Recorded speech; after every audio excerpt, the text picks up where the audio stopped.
الحمد لله رب العالمين والصلاة والسلام على رسوله الكريم محمد بن عبد الله الأمين وعلى آله وصحبه وأزواجه وذرياته ومن تبعهم بإحسان إلى يوم الدين.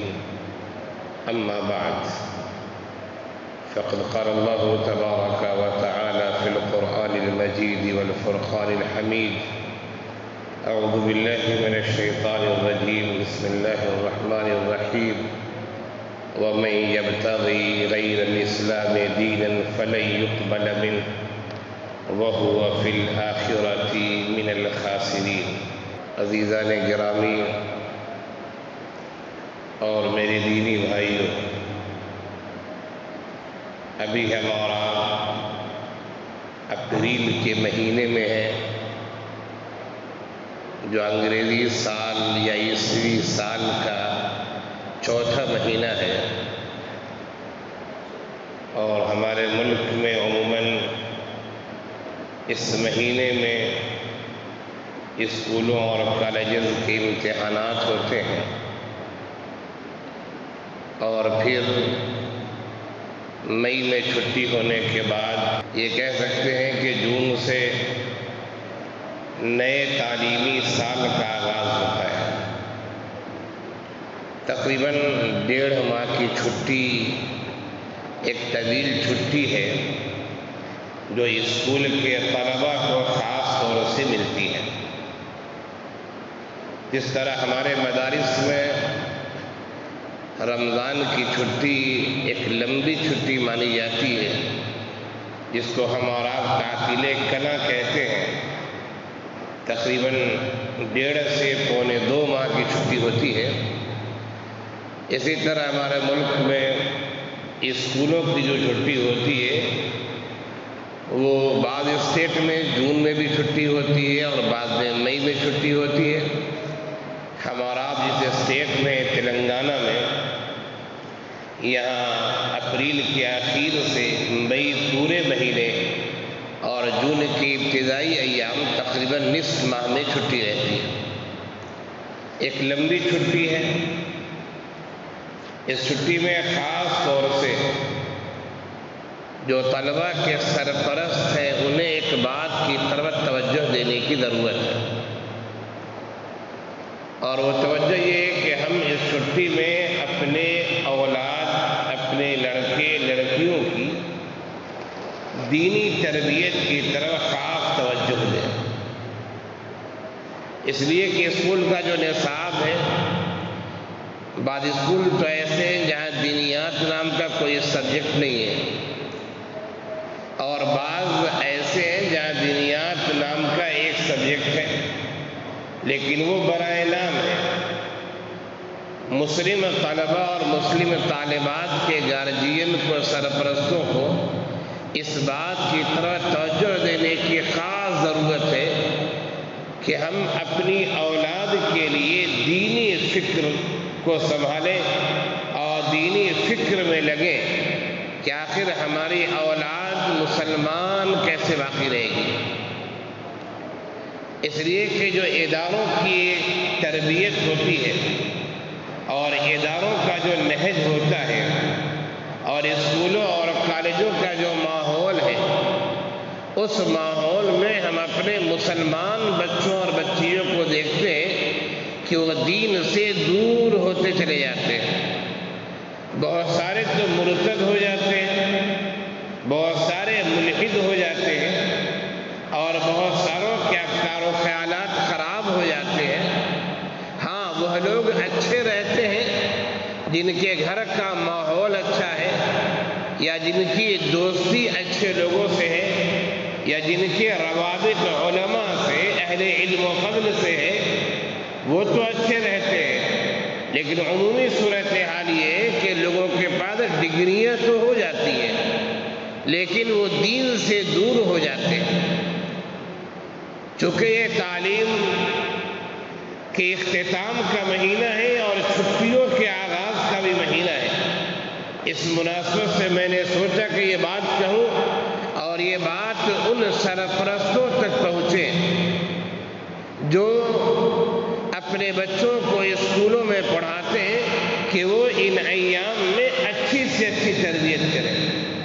یہ گارجین کی ذمہ داری ہوتی ہے، والدین کی ذمہ داری ہوتی ہے، سرپرستوں کی ذمہ داری ہوتی ہے کہ وہ اپنے ماتحتوں کے لیے دین کی فکر کریں، وہ مطمئن ہو کر نہ بیٹھ جائیں۔ اگر وہ مطمئن ہو کے بیٹھ جاتے ہیں تو اس بات کا شدید خطرہ ہے کہ شاید ان کی نسل سے ایمان جیسی نعمت رخصت ہو جائے، دور ہو جائے۔ کتنا فکر مند ہونا چاہیے دین کے سلسلے میں، ایمان کے سلسلے میں۔ قرآن کریم نے ہماری رہنمائی کی ہے۔ حضرت یعقوب علیہ السلام جو خود ہی نبی نہیں بلکہ جن کے والد بھی نبی ہیں اور جن کے دادا بھی نبی ہیں اور جن کی آل و اولاد میں بھی نبی ہیں، حضرت ابراہیم علیہ السلام کے لڑکے حضرت اسحاق، حضرت اسماعیل علیہ السلام، حضرت اسحاق علیہ السلام کے لڑکے حضرت یعقوب علیہ السلام، حضرت یعقوب علیہ السلام کے لڑکوں میں حضرت یوسف علیہ السلام، یعنی پورا خاندان ہی نبوت والا خاندان ہے۔ اور حضرت ابراہیم علیہ السلام کے بعد بھی جتنے نبی آئے ان انبیاء میں سے اکثر نبی انہی کے خاندان میں آئے، نبوت والا خاندان ہے۔ اس کے باوجود قرآن کریم نے ایک بات نقل کی ہے۔ قرآن کریم نے کہا ہے ام کنتم شہداء اذ حضر یعقوب الموت اذ قال لبنیہ ما تعبدون من بعدی قالوا نعبد الہک و الہ آبائک ابراہیم و اسماعیل و اسحاق الہ واحدا ونحن له مسلمون۔ قرآن کریم کہہ رہا ہے کیا تم لوگ اس وقت حاضر تھے؟ ام کنتم شہداء، کیا تم لوگ اس وقت حاضر تھے؟ اذ حضر یعقوب الموت، جب حضرت یعقوب علیہ السلام کو موت آ رہی تھی۔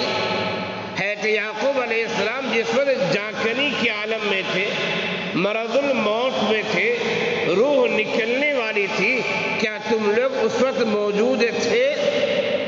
اس وقت حضرت یعقوب علیہ السلام نے اپنی اولاد سے کہا اذ قال لبنیہ ما تعبدون من بعدی، حضرت یعقوب علیہ السلام نے اپنے لڑکوں سے ایک سوال کیا، ذرا بتاؤ ما تعبدون من بعدی، میرا وقت تو آخری وقت ہے، میں تو مرض الموت میں ہوں، میں تو جاکنی کے عالم میں ہوں، میری روح پرواز کر جائے گی، میرا انتقال ہو جائے گا، تم لوگ مجھے دفن کر دو گے۔